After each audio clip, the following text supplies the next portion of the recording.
Hello and welcome to the 107 podcast with myself, Ash, and my co-host, Jacob. Jacob, if this is what the weekend is like when Lewis Hamilton just leaves a team, what is it going to be like when he leaves the sport? People are in tears. They're they're acting like they're never going to see him again. When literally we'll see him in February in pre-season testing, just wearing red. So imagine what they're going to be like when he's like, I'm not coming back. I think this was maybe not a teaser, but like it's a sign of what's to come. With him, that driver partnership with the team is the most successful ever. It's something incredibly special. And yeah, it's going to be pretty emotional for sure for a lot of fans. And there were lots of emotional moments during this race weekend as well, and a few. Now we're recording this the day after on Monday, so there have also been some drivers numbers being changed in and around the paddock as well as they do the postseason tests and stuff, which has also been a little bit strange, but there we go. But yeah, it was a very emotional, very interesting Grand Prix. I thought it was pretty good. Overall thoughts on the Grand Prix from you, Ash? Yeah, I think it was like a Max Verstappen race, right? Lando was just controlled it from the start, but second down to the back of the grid was really interesting. There was fights all throughout. There was the storyline of like, can Ferrari do anything about winning the constructors? And what was Lewis going to do? Could he get that final podium with Mercedes? So yeah, it was just a solid race. Yeah, I thought that the outside of like the post-race stuff, I thought the race was good. The radio interaction between Piastri and Max, that was interesting. Turn 1 incident, wasn't expecting it at all. Yeah, we'll talk a bit about that a bit more, but then there was a couple of other incidents, like the Bottas incident as well, where he hit K-Mag and a few other bits and pieces as well. There was a great drive from Charles. There was a great drive as well from Carlos, I'd argue as well. He pushed Lando to keep pushing. So, that was good too. Yeah, there were some pretty good moments throughout, I think. So yeah, I think it was a good Grand Prix. And then post Grand Prix, wow, there were so many different bits and pieces going on. There was one winner of the post Grand Prix. Well, yeah, there was one winner, but there was one winner. There's lots of stuff, but there was one. There was a lot of stuff, a hell of a lot of stuff. And I tell you what, let's kick things off before we talk about quali, before we talk about like actual get into the nitty gritty. Every time I see the Abu Dhabi Grand Prix, I do think to myself, maybe I'll go next year. It does just seem like vibes. I would love to go. No, I would love to go. And I think I've asked you. You've asked me a couple of times. It's just expensive. Yes, it's yeah. It's not expensive in that. Actually, the tickets are really well priced. I think when I was looking at it, you could get like 3-day main grandstand for like £500. It's obviously we have to fly, and get a hotel, and obviously you have to pay like Grand Prix tax about that. But it was kind of like, I think two things. There's one, when I did want to go, it was Abu Dhabi 2021. I'm kind of glad I didn't. Yeah, because maybe that's why I thought the prices were a little bit more than they were. Maybe. But I think if Abu Dhabi obviously holds its spot as the last race of the season, I'm imagining the tickets for Lewis Hamilton's last race was going to be. So I'm wondering, when Lewis announces his retirement, when do you reckon he would do it? Because look, if he does it at the start of the season, every race ticket price goes up. And I think in a way, Formula One would want that. Yeah. But also I don't see him.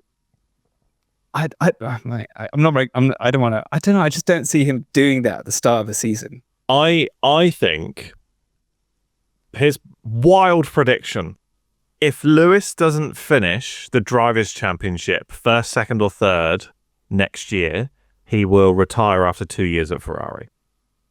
That's what I'm thinking. I'm thinking if the car isn't competitive, or it's not as competitive as he would want it to be. Yeah, you know, like he wants to win championships, right? Yeah.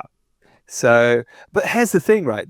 Would you do this? Let's just say he does win a championship in his next 2 years at Ferrari. Let's just say it's the 2026 car. Yeah. Do you think regulations have just changed? I'm in a good car. I'm an 8-time world champion. Do I extend and go for 9? Or do you think, like, actually, I've broken pretty much every record there is? I think if he wins a championship with Ferrari, what else does he have left to prove? That would be my question. Well, nothing. But what I'm saying is, if you're in a car that's winning championships, winning races consistently, and you're at the end of your deal, do you like, I've still got it. I'm still winning. Yeah. Why not just keep going until I get to a point where it's not there anymore? He turns 40 in January. I can't see him being 44 and driving. I think that realistic, like 44 is pushing it, I think. So he turns 40 next month. He turns 40 in January. His birthday is the 7th of January, 1985. So I can't see him spending more than 4. I think 4 seasons is outrageous at Ferrari. I think 4 would be pushing it. 3, I think, would be comfortable if there's a competitive car 26, or maybe even, you know, reasonably competitive. They make a mid-season jump and all of a sudden things are looking a lot better. But I think that because 26 is a new set of regulations, if Lewis comes into the 26 season and halfway through the season, things aren't going particularly well, let's say out of nowhere, you know, Alpine and Mercedes nail the new regs. They absolutely nailed it. And those two are pushing at the top, right? Ferrari's maybe 3rd, 4th, battling with Red Bull, let's say. I can see Lewis announcing it as retirement halfway through the season. If you like, I don't think his heart would be in it anymore, but I really don't know. I've got no idea. But I can't see him doing more than 4 years is pushing it. I cannot see him doing 4. I'm just saying, like, going back to like the races, it's just like, imagine, you know, you're going to Silverstone. It's Lewis Hamilton's last Silverstone. So Lewis Hamilton, last time at Monza, you know, last race ever. Can you imagine how expensive the tickets are going to be? I reckon they'll just be like 3 times the price. If I say to you right now, not next year, because obviously we're already, but the year after, 26, we'll aim to go to Abu Dhabi. Yeah. That should be the race we go to, yeah? Okay. We'll agree with that. We'll agree with that, because that would be a lot of fun. Yeah. Let's do it. Yeah. All right, cool. We'll look into that a little bit more. I mean, we're going to Bahrain. Yeah. Right? So the next year will be like Abu Dhabi, and so I don't really care too much, but obviously you care about it a little bit more than I do, because obviously Zandvoort ends in 26. Are you going to try and go to Zandvoort? I've spoken to my fiance about that, and about how... So I know you talked about wanting to go next year, and I was like, now you've got more of a reason to go, because it's only 2 years left. Yeah, for 26, I'm thinking of 26, purely because with getting married around about that time next year, we have no money. And so the year after, I'm thinking, yes, because it's around about the time of our anniversary, so we would do it during our trip. So that it's either Monza or Zandvoort next year, year after, sorry. So 26. Yeah. So one of those two. And then obviously Abu Dhabi. You picked like 2 good ones, right? Yeah. So if it's Zandvoort, it's the last ever Zandvoort race. Yeah. If it's Monza, it could be Monza. Essentially, it's Monza. It's Lewis Hamilton's last ever race at Monza. So yeah. So I think the new cars. Exactly. Yes. We do get to see the new gen cars, which would be very, very cool. Anyway, I feel like we've sidetracked massively, but it was a very good conversation to have, if I'm honest. So people know what happened. True. Lando won. All right. Right. What color do you reckon the Ferrari is going to be? Do you reckon it'll be like they'll put more of the black in? You know, the red and black Ferrari, I think, is so good. Yeah, that like Mission 44 bits and pieces, they might do something around that and stuff. I'm not entirely sure though, to be honest with you. But it's gonna be very interesting. I do have a a pop-up advert, so I do apologize if that came over in the audio. But so race. Shall we talk about the race?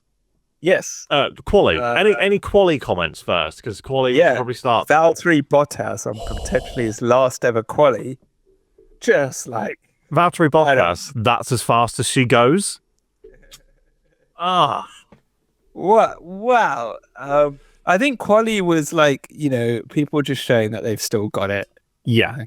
Hulkenberg up there.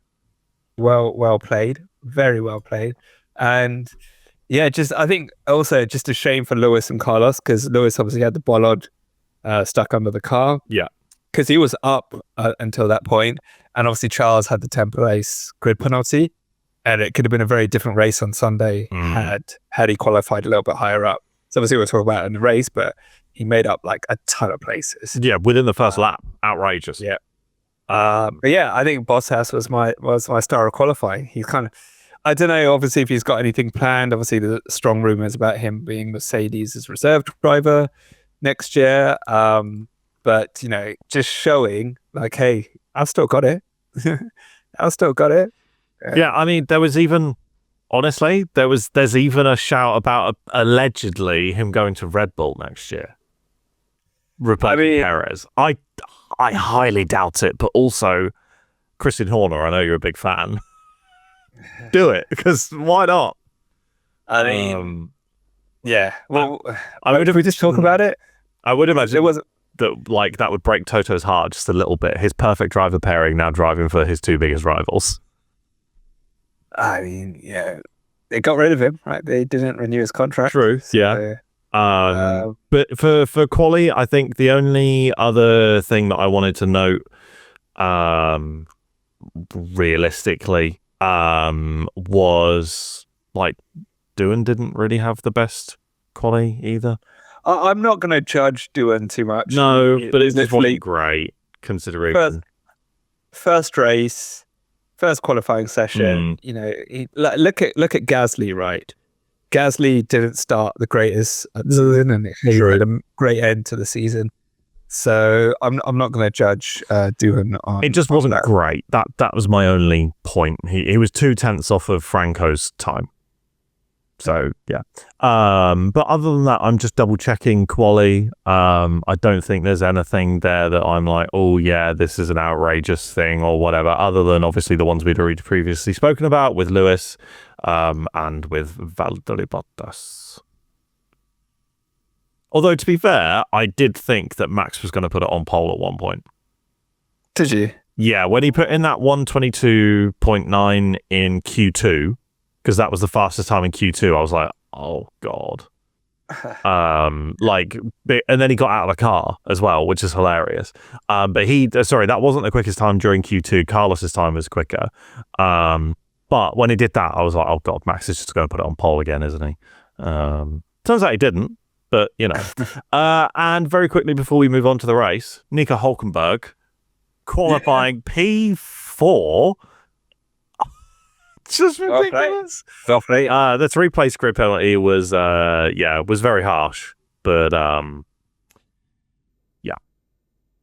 yeah. No, I mean he's first of all, him and Magnussen showed that the Haas car finished quite strongly towards the end of the season, so it's setting them up for success next year with Behrman and Ocon. Yeah, and also he's kind of showing his new employees.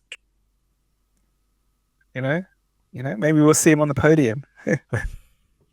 For Audi, yeah. For Sauber, I doubt it. Sorry, I just don't see for Audi. Yeah, like obviously after a couple of years, but yeah. Yeah, we'll see. But I'm going to have to Google somebody's age here. How old is Nico Hulkenberg?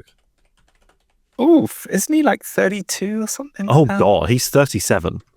Oh, okay. I mean, he's got it.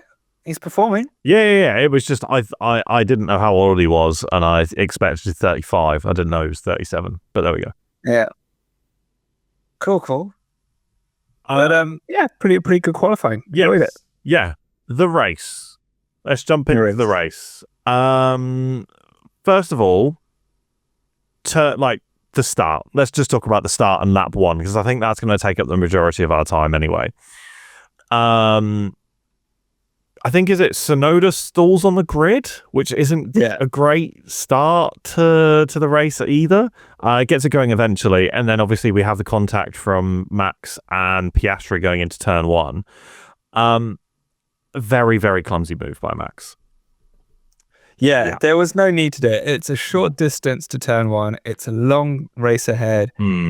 Dive bombing it on the inside. Also, there's nothing for him to play for as well. Not really, no. The Constructors' Championship, they're out. He's won the Drivers' Championship. It's like you don't need to take those unnecessary risks. He didn't have to make the move at all. Not good at all. And then the radio comms between, well, not between Piastri, but with Piastri and Max as well. Max was obviously very pissed off that he got the penalty.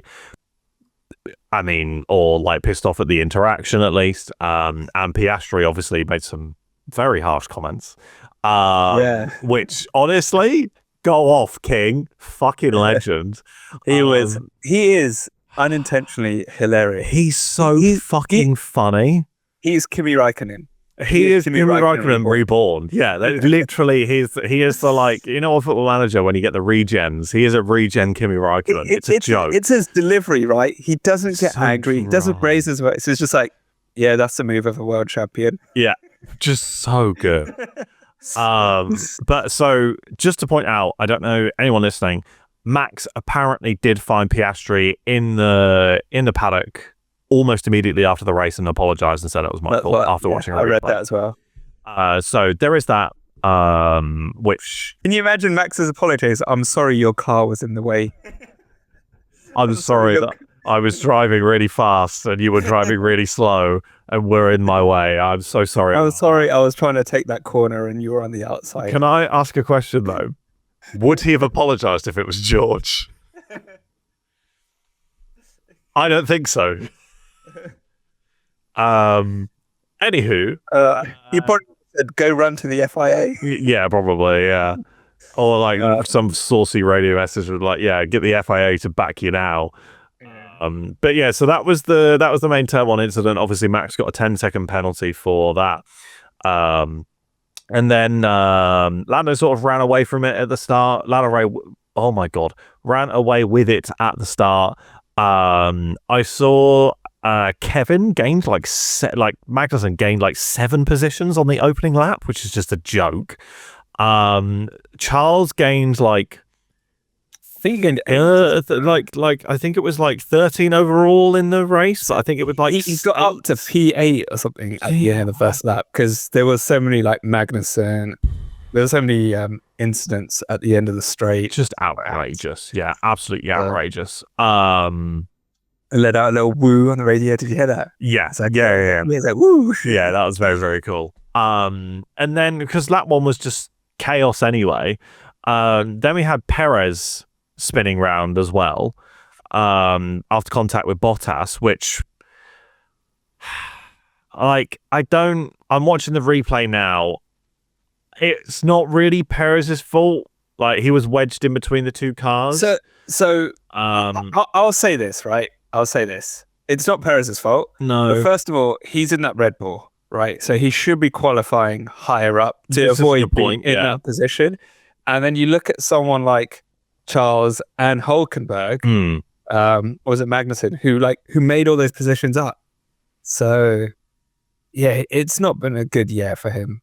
It's really not. I think that, like, if that was his last race in the Red Bull or even in the sport at all, it wouldn't surprise me, but it also wouldn't surprise me to see him in Australia for the first race next season. But he's got a contract, so yeah, they have to pay him off. Yeah, and either they pay him, I don't know how much money. God knows. Probably, let's call it 10 million for the sake of argument. Sure. And bring in someone else, or he's on the grid next season. I don't think he's going to be on the grid next season. I think they just can't do it 2 years in a row. This is the third year in a row. Like, this is the thing. This is the third year in a row. But I'll say he gets away with it last year simply because Max was so dominant and practically won the championship by himself. So it's like, oh, we still won everything. But I'd argue 22, he still didn't do particularly well. He had a good first half of the season. Do you remember? He won I'm not saying 2 races. No, but like it doesn't matter if like Max is winning you everything. Yeah. That's what I'm saying. Like this year, they lost the Constructors' Championship because of him. Yeah, right? If Perez was, I think if you took, hold on, where's the? Let me try and find the constructors. Sorry, give me 1 second. But if you took the, where the hell is the like results, lads? I'm not being F1. Your driver website is horrible. I'm just going to put it. It's actually not very. It's really bad. The user interface is quite bad. But so it was 589 points for Red Bull and 666 for first place McLaren. Right, we'll get onto that in a little bit. Right, but Perez and Max, if you go to the drivers' championship, obviously Max won. But Max was first in the drivers. Perez was eighth. Right. Well, Max had so bear with me. Hold on, because I haven't finished what I'm going to say. So Max had 400, call it 440 for math's sake, and Perez had 150. Right. Even if Perez had like 50 points better of a season, 50 points, which by the way would still leave him in 8th. Right. They would have been way further up in the constructors. Like, this is what I'm talking about. Like, he didn't need to do even that much more purely because Max was so good. He didn't need to do a hell of a lot more, and he still let everyone down. Like, seriously.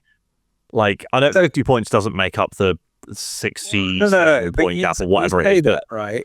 But in his first 5 races, Perez scored 85 points. Right. In the remaining... but so here's what I'm going to say. In the remaining 19, he scored less. He scored 67. This is my point. 67. So had he gained just another, like you said, 50, 60, 70, even 80 points over the course of 19 races, which is doable. Yeah. Right? Considering what Max has done. Yeah. Who knows what would happen with their Constructors' Championship? Yeah, this is what I'm talking about. Like, the reason why McLaren have ended their drought of 26 years... right, is purely because Perez is washed. That is literally the reason why, and nobody can tell me otherwise. That is literally the reason why. If you'd have put somebody else in that car, you probably would have won the constructors. He is the reason why. Yeah, I don't think anybody's doubting that. But it's going to be interesting to see. Is he still a Red Bull driver next year? Because obviously they'll have to pay him out of his contract. Yeah. And then they'll obviously have to pay another driver to come in. Yeah.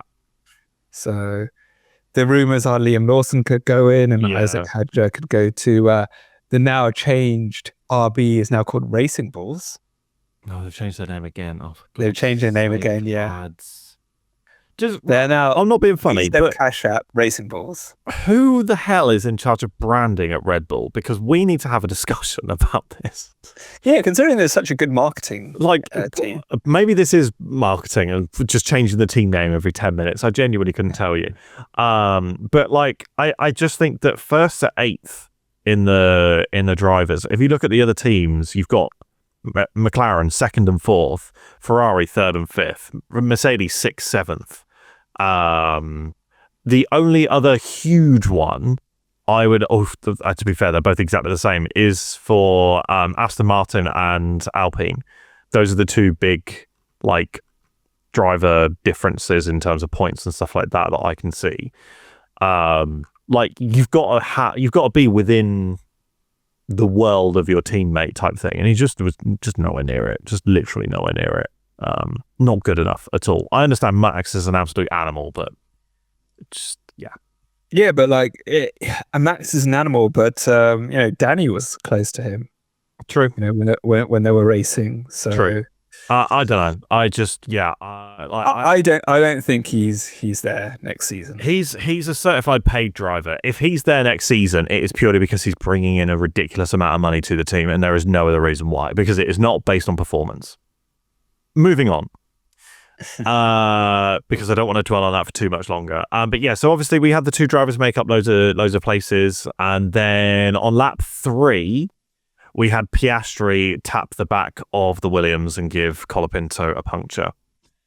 Really clumsy, I would argue. I think it's just Piastri trying to catch up back up to the front of the grid, or maybe making a little bit of a desperate move. And I think it's a rare-ish mistake from Piastri. He doesn't typically make those. It was unlike him, I would argue. Yeah. Maybe I was just thinking the only thing I could think was just maybe he just had like some slight issues with his tires, because obviously he got spun around. So he was also right behind as well, and so there was no air on his car, so I don't think it broke as powerfully as he maybe wanted it to as well. So there is that to take into consideration too. But he was at fault, and the penalty was justified for it. Yeah, exactly. Yeah, he got a well-deserved penalty. There's Oscar Piastri giveth and he taketh away. Yeah, he did not have a race to remember, did he? Like, realistically, he did eventually. We're skipping ahead a little bit. He did eventually end up, obviously, in the points. He brought home a point for McLaren, which ultimately wasn't the difference in the championship deciding the championship, but it was still a point-to-point, worth it. And it was a reasonably good recovery drive. If he hadn't have made contact with Colapinto, things probably would have gone a little bit better. And that's why I'm saying it was good enough, but that contact with Colapinto was not good at all. Yeah. Nah. Next up, I'm just double checking everything. We had the weird incident with Liam Lawson where his wheel wasn't attached as well, front left. Yep. That wasn't great as well, and that sort of sent Liam Lawson's race for tumbling even further down as well, which isn't good at all. Yeah, and then his car just gave out at the end.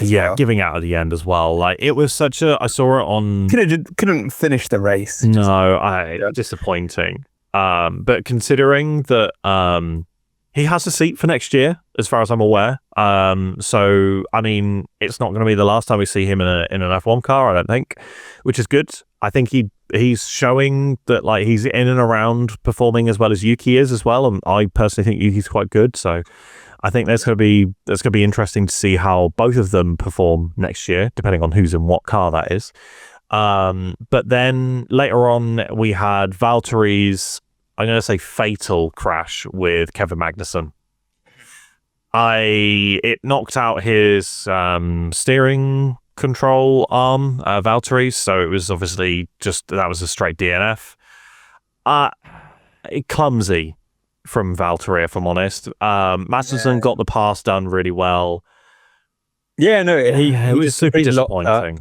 And just dived in. He couldn't stop the car, and it was a real shame because Kevin gave him loads of space and everything. Like that. So it was really, really disappointing. Kevin obviously wasn't best pleased on the radio as well. He was doing reasonably well up until that point too.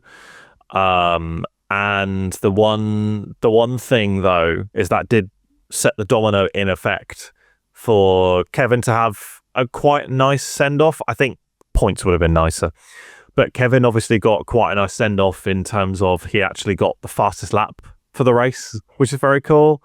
And I believe he got the track record as well, which is very cool. Fastest lap. I didn't know it was a track record. And I don't know if you heard the radio message at the end. With his wife, yeah. Yeah, it genuinely brought a tear to my eye. It was really, really sweet. I did not expect it whatsoever. His wife jumping on the radio. Honestly, that man is winning. Regardless of where or not where he finished during the Grand Prix, that man is winning at life. Like, that is such a lovely thing to have happened. I'm surprised the team let her on the radio, but I'm so glad they did. It was really, really nice. I'm thinking, does he still hold the Singapore Grand Prix? He does still hold the Singapore Grand Prix track record as well. He does. With the old layout, that is, because the new layout's slightly different and slightly faster, remember? So, but but still, he's got 2 track records. He does have 2 track records, which is insane. So you can't knock him. And I'm really pleased that he announced what he's doing next. He's signed for the BMW team to do endurance racing. Repping my boys. That should be interesting. I'll have to keep an eye on it because that could be all right. Get it? You're rich. Just he's repping the BMW boys. We get a bad rep. Okay, you do for justified reasons. But I think it's going to be really interesting to see how that plays out. Moving on. And we'll probably touch on all the drivers leaving and starting and blah blah blah blah blah at some point too. But then we moved on to essentially Lewis's and like Russell's charge/battle towards the end of the race. I think I just want to give a shout out to Gasly, who was holding Russell. Oh yeah, he held Russell up really, really well for quite a long time. Yeah. And then obviously when the pit stops came, that's when like Charles was able to get past and all that. So I think, Gasly, and I know there's a couple of like he's like had no as we're kind of talking about Gasly, Oscar Piastri, because I'm talking about records, Oscar Piastri has joined a very exclusive club of finishing every lap of every race. What a club, by the way. When he got hit into turn 1, I was like, oh no, that's it. He's not going to break the record. But he smashed it. Absolutely smashed it. To not DNF any race, complete every single lap. In his second season. Absolutely outrageous. And second season. What names is he up there with? Michael Schumacher. Yep. Lewis Hamilton. Yep. I can't remember the third one. Do you remember? Isn't it Schumacher? Isn't it Verstappen in 20? Verstappen, yeah. 22. Verstappen, yeah. Oh, I thought it was Verstappen 23. Or maybe 23. There we go. All right. Actually, let's do a little. I like giving you all these pop quizzes, right? Okay.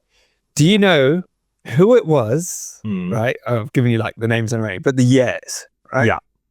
Okay. Michael Schumacher, 2002. Yep. I haven't got this up. My phone is locked. My phone's actually locked. I'm not looking. No, you just have it all on your big. I don't have it on the other screen. Hamilton, 2014. No. Shit. He didn't finish the first race of that season. Oh no, that was Barcelona. Oh no. No, that was 2014. He never finished the Australian Grand Prix. What happened in Australia? His engine went out.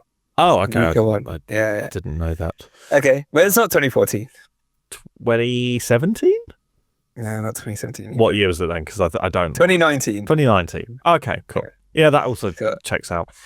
Max Verstappen, I think I said 22, but you're saying 23, right? 23? 23, yeah. Yeah. And Oscar Piastri, 24. There we go, man. There we go. It's very impressive. I think it's impressive. Especially because the seasons are longer now as well. Yeah, this is. I'm actually so happy this season's over. Shh! Don't tell F on Twitter. Don't.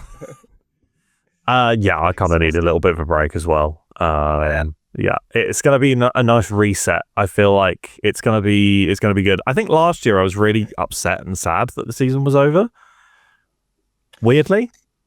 But this time I'm feeling a little bit better about it. But I think that's because so many interesting things are going to happen next year. Yeah. Do you know what it is? It's the Constructors' Championship. Because it was a battle, I know it's slightly, obviously, there's all this shit that happened in the last race. It went all the way to the end. It's over. With last year, because Max had wrapped everything up halfway through the season, you're like, right, I kind of just want next year to come now. And there was nobody else winning as well. So it wasn't even like we knew who was going to win. We knew who the constructors was going to be. So like there wasn't that much else happening other than the random one or two McLaren bloody podiums. Sorry, I couldn't think of the word podiums. Other than that was, for me at least, that was the only other interest, or the random different bits and pieces like the drama and like good performances and stuff. But like we knew who was going to win anyway. So it wasn't. Yeah, exactly. Was it last year or this year that we had the epic battle between? It was the year, but it was not this year. It was last year. The great battle between Sainz and Leclerc at Monza. Do you remember that? Yeah. God, that was good. Like that was good. That's gonna live in my head rent free for years. I think that's when they had the yellow colours on the Yeah, side. yeah, exactly. So it wasn't this year, it was last year. Yeah, that was a great battle in front of Monza, like just letting the two lads go for it. Oh, beautiful. Thank you, Fred. Anyway, yeah.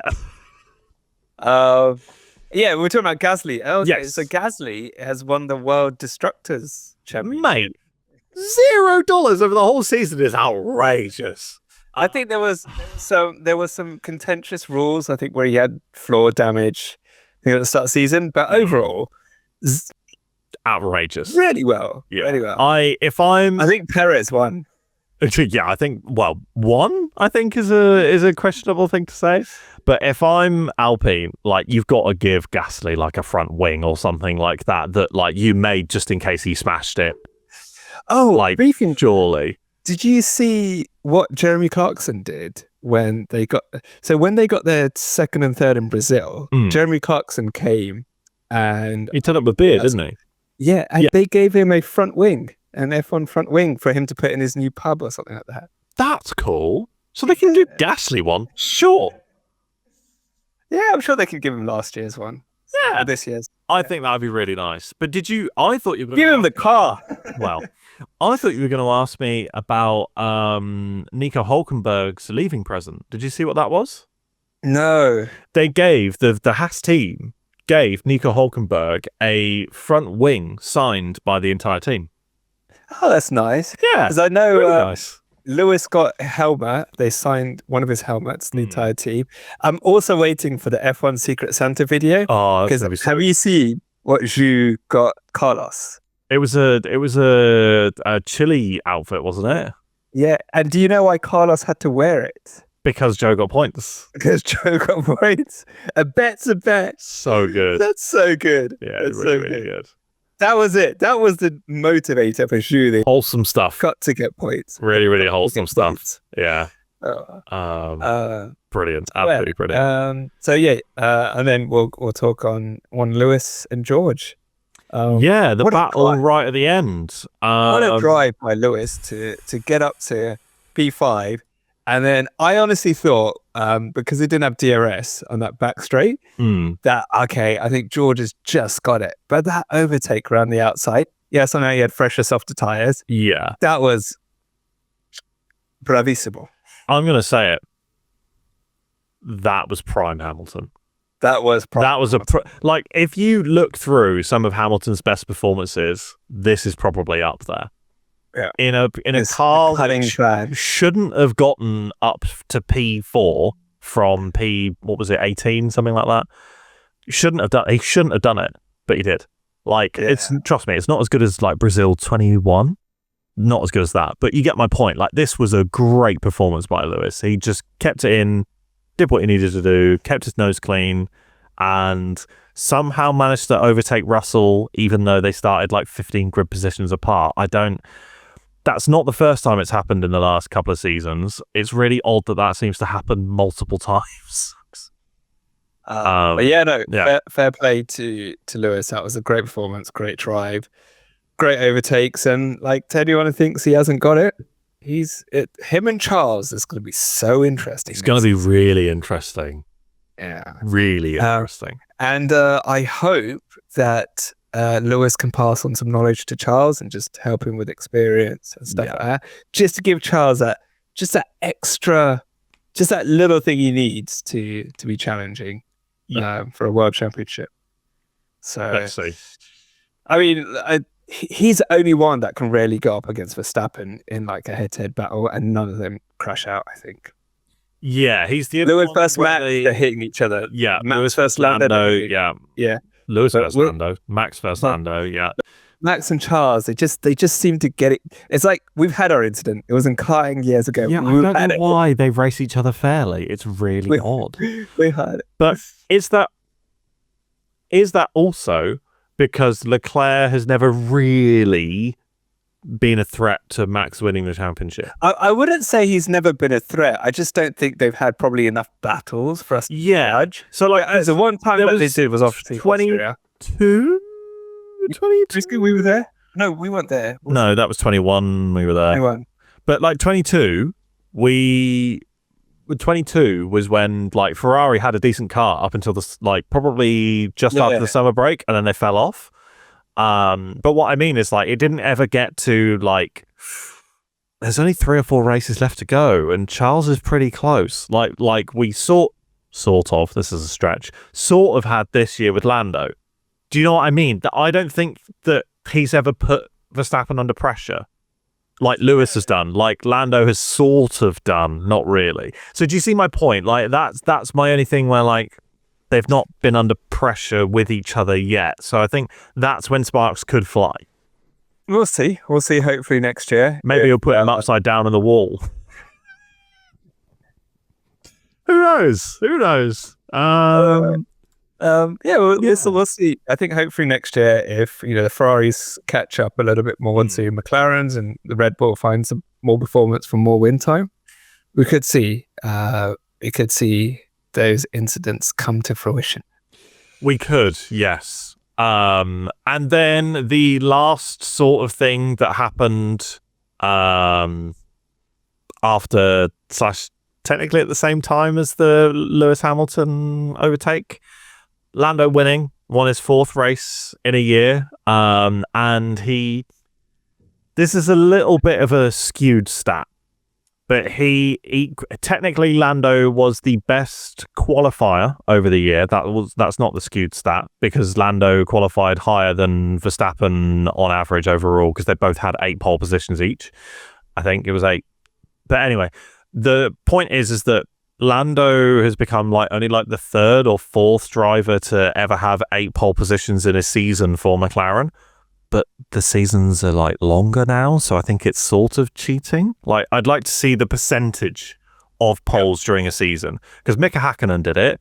I think Senna did it, as did Lewis, and now Lando. But obviously, when Senna was driving, there was only 14, 15 races during the season. Yeah, but you have to look at also car reliability. Yeah. It's qualifying as well. So I argue reliability isn't that strong in terms of qualifying to race. But pushing those cars so hard. Yeah, but still, I think I would like to see the percentages. But it's still a very impressive stat. I'm not trying to take away from it. I'm simply saying that the seasons are longer now. That's my only thing.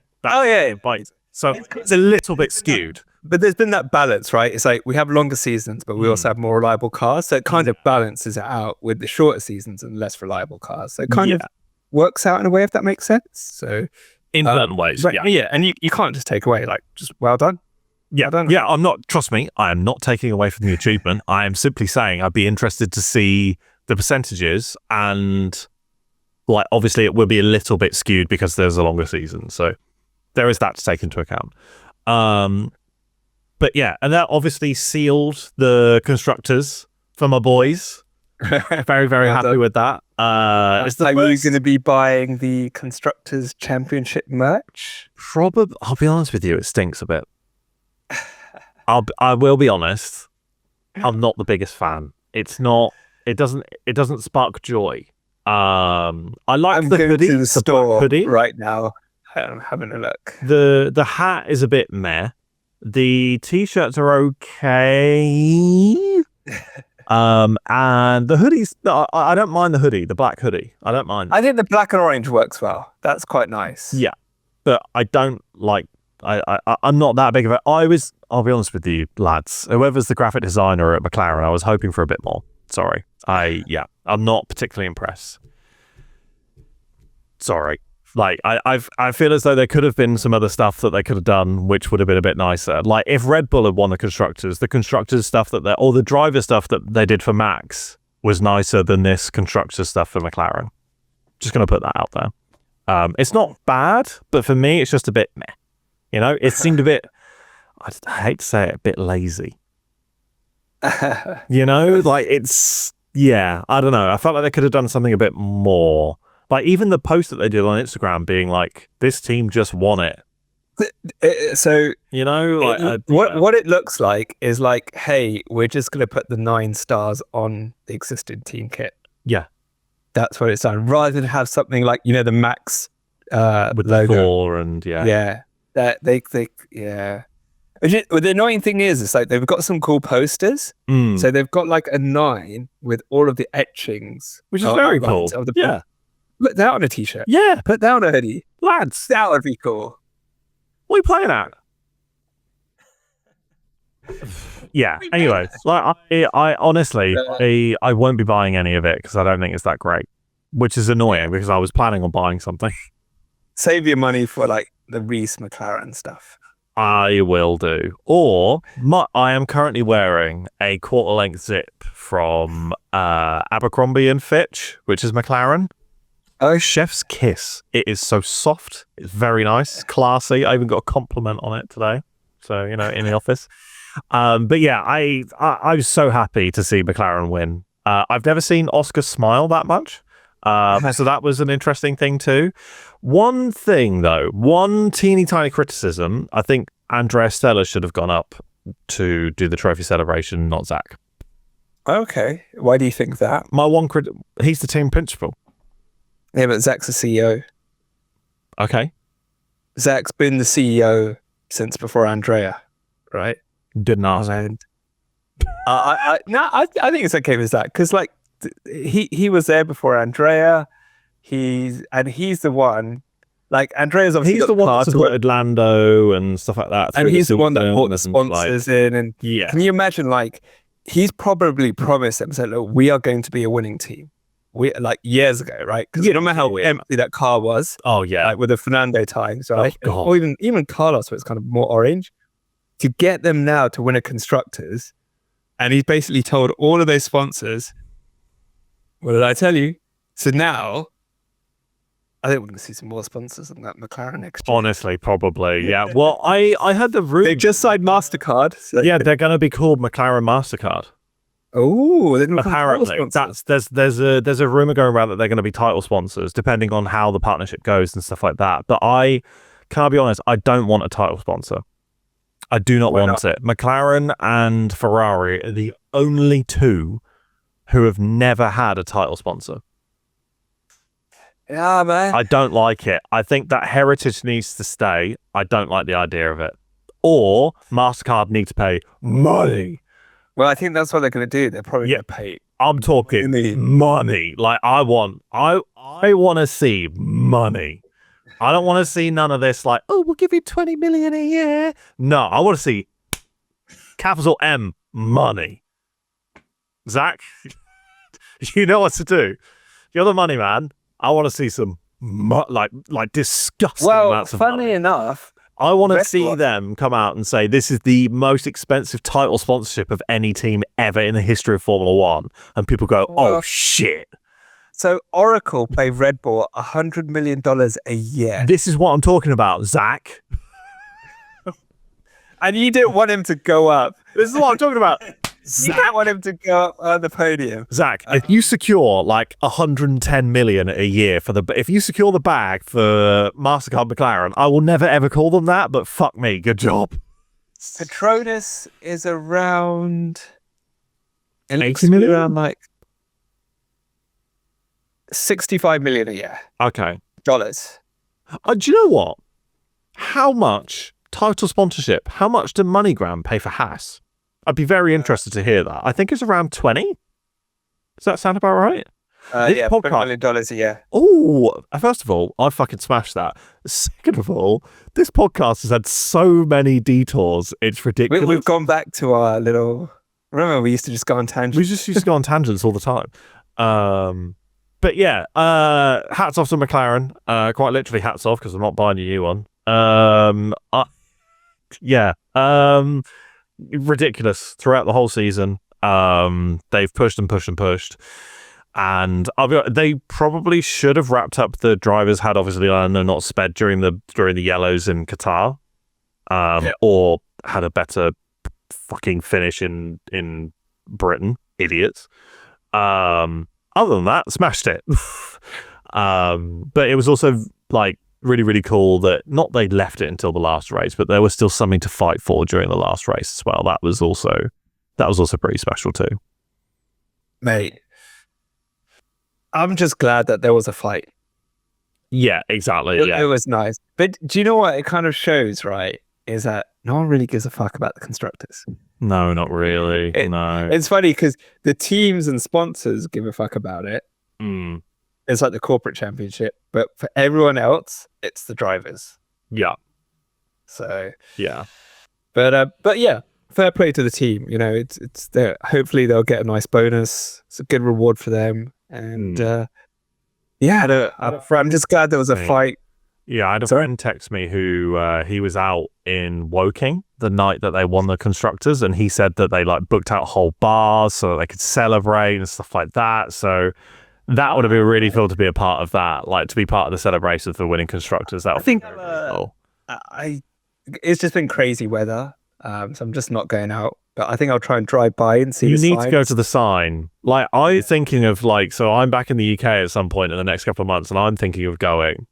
Like if it's still there, like that would be very, very cool. Because they light it up orange when they get a podium, so it'll be interesting to see what. And it was blue during COVID, so it'll be interesting to see what it is now.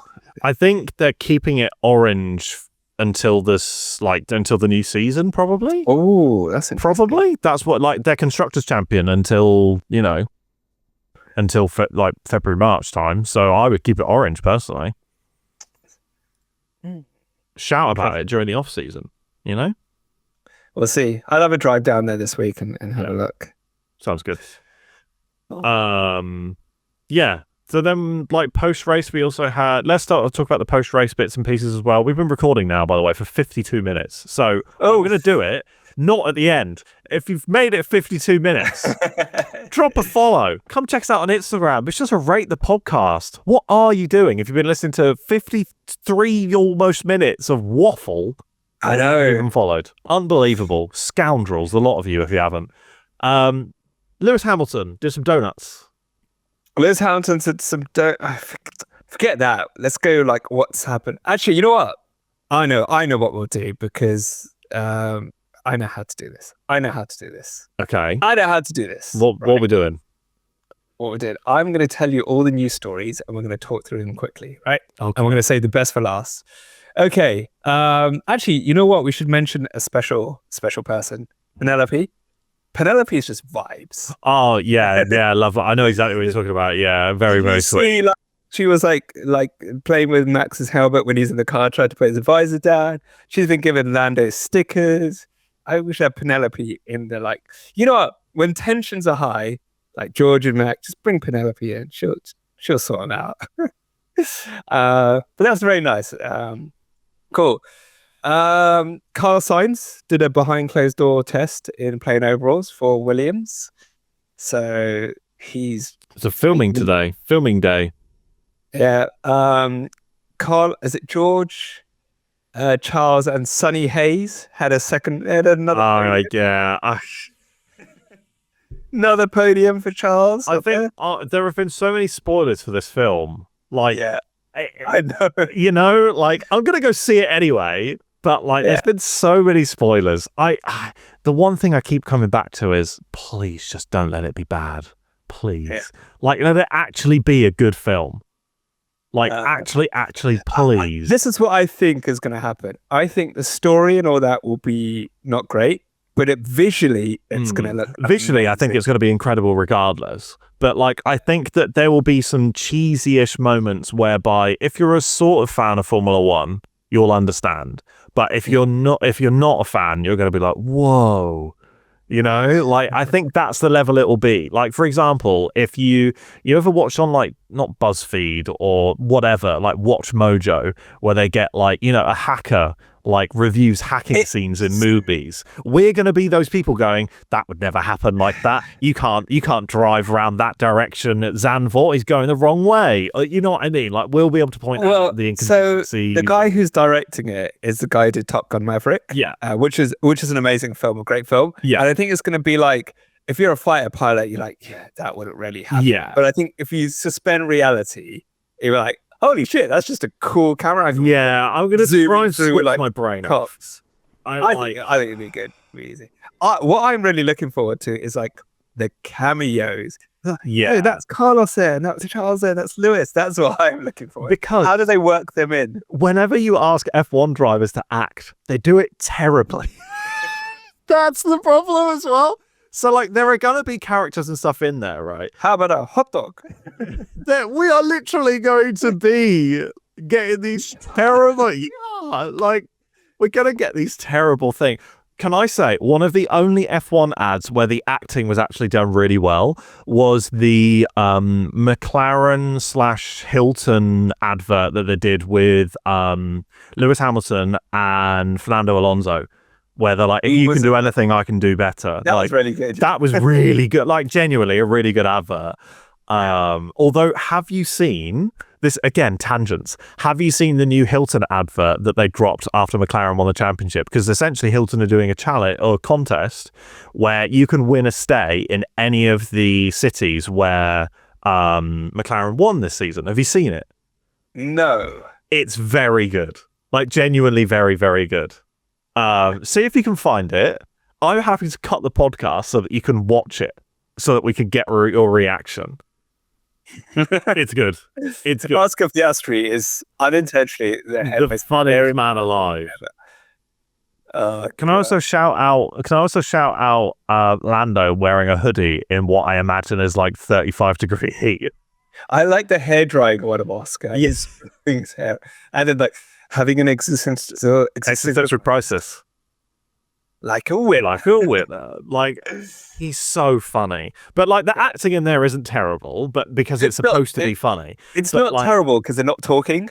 Yeah. But, like, they just like, look at the camera and nod. Yeah, exactly, yeah. But you know that there's going to be one driver or one cameo, which just the acting is purely terrible. I just really hope it's not going to be somebody like Jackie Stewart or something like that. Like, somebody who, like, I really respect. Like, I hope it's going to be somebody, like, silly. Like, Fred with a really bad cameo would just be fucking hilarious. So it's going to be really interesting to see. Like, genuinely really interesting. I'm looking forward to the film because I'm curious. I've been to 2 of the filming days, so arguably I'm an extra at this point. So, like, I'm really excited for it. I'm really, really hoping it's going to be good. I'm not, like, trying to get ahead of myself and saying, like, oh, this is going to be fantastic. I'm really not sure, but I'm hoping it into existence that it's good. The teaser was still bad, though, and I think that's why I'm like, they're not going to smash it. Because obviously if you haven't seen it, I edited a much better version, and you should go ahead and watch that. It's on our YouTube channel. It has over 2,000 views, so eat shit. Has it 2,000 views? Yeah. Anyway, back to postseason. RB are changing their name officially to Red Bulls. Lots of people have put Instagram posts about the end of the season. Esteban Ocon has his Haas overalls.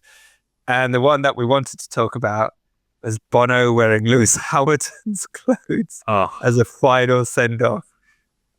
Do you know what? I used to think, right, like, Lewis Hamilton does have something which allows him to pull off these clothes. Because I'm just watching Bono in it, and I'm just like, yeah, that ain't it, man. That ain't it. You can tell he's trying, but it's a full thing kind of thing. But fair play to it, fair play. He does pull it off a little bit, but he does look hilarious. Yeah. He it was a lot of fun to see that sort of stuff too. Yeah, and I think that's a nice send-off. That was and Santander have joined Williams. They have worth quite a bit of money, I've heard. Yes, which is interesting, and probably another reason why Williams was so interested in Carlos. Yeah, Carlos was very emotional. I saw he cried after watching trial that they prepared, which I don't blame him. Again, like, yeah. I want to know who wrote this on Lewis Hamilton's helmet. It's a also on the back.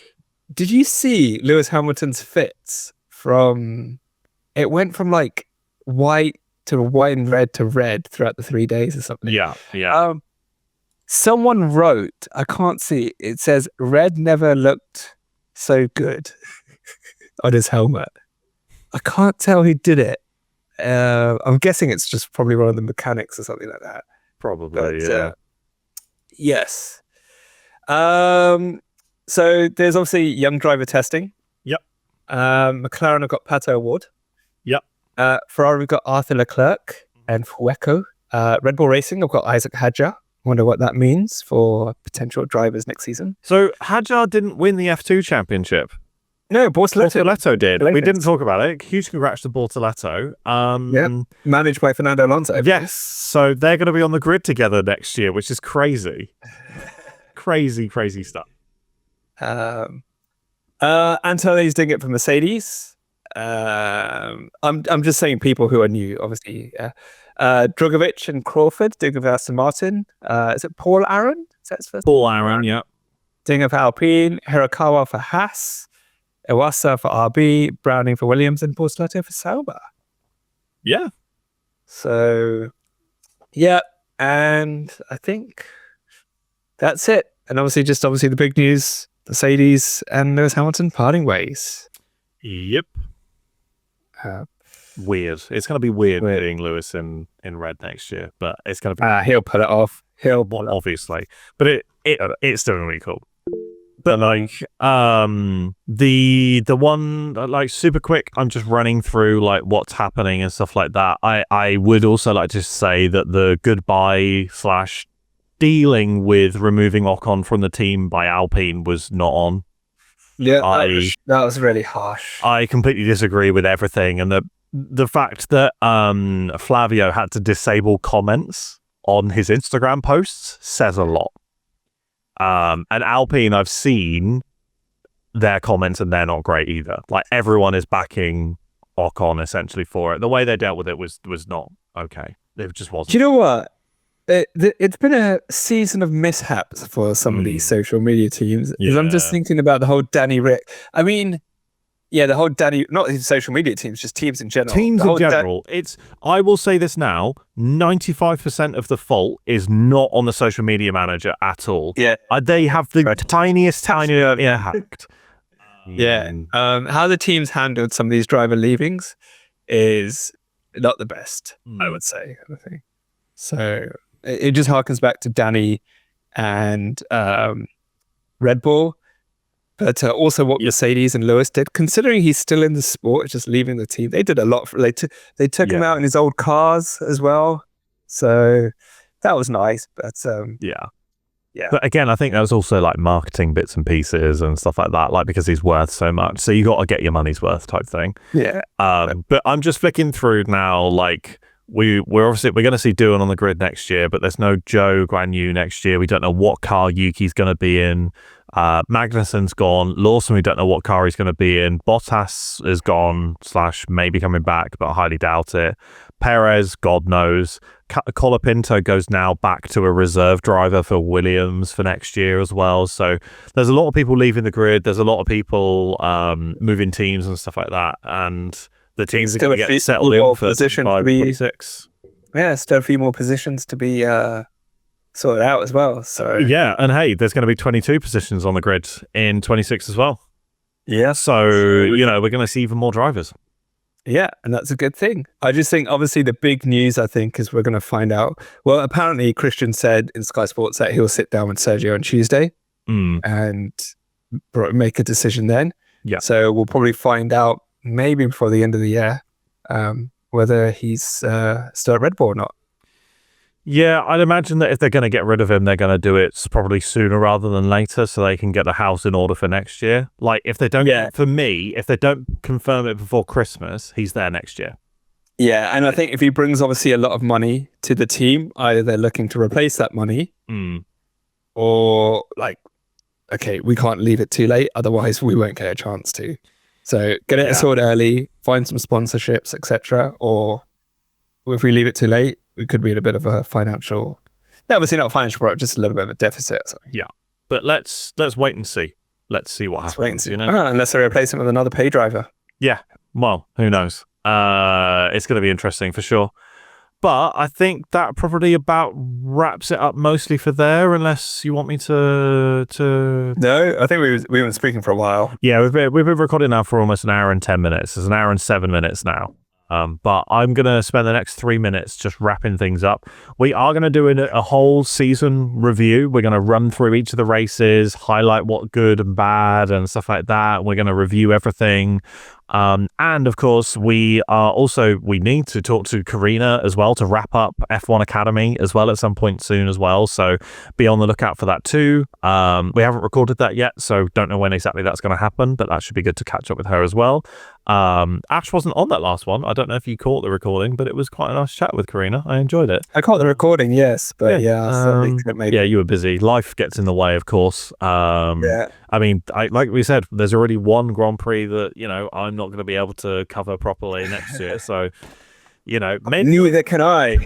Two, because I'm not around for Monaco, because I'm going to somebody's bloody wedding the same weekend as the Monaco Grand Prix. So I can't record the next day. It takes the piss. But we've got some end of season bits and pieces coming up, including the illustrious 107 Podcast Awards show. I'm so excited about, because it's probably the most fun thing we do all year, let's be honest. It is. I'm wondering if we could just reuse the slides from last year. Well, I was thinking we reuse them, but then change the pictures. We just change the pictures. Yeah, I think we do that, but I haven't had the chance to review it. But we need to actually both review it and see. We need to discuss what on earth we're actually awarding, because I know there's some awards last season that we can't award this year. So I just brought it up just to remind myself. And the Rosmo picture, didn't you?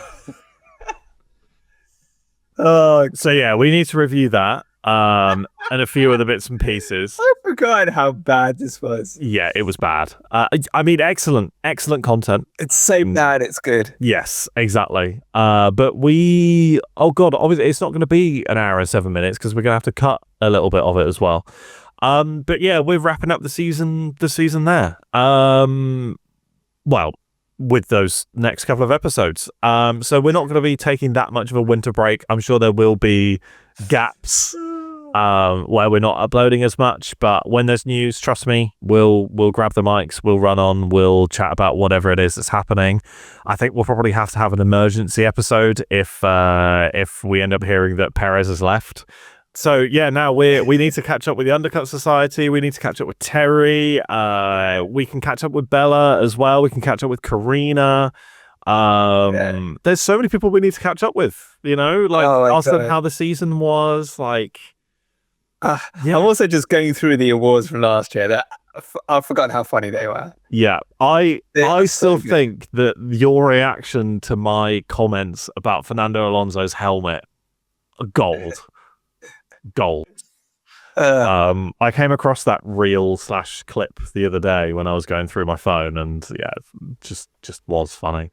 But should we wrap things up there then? Let's wrap things up.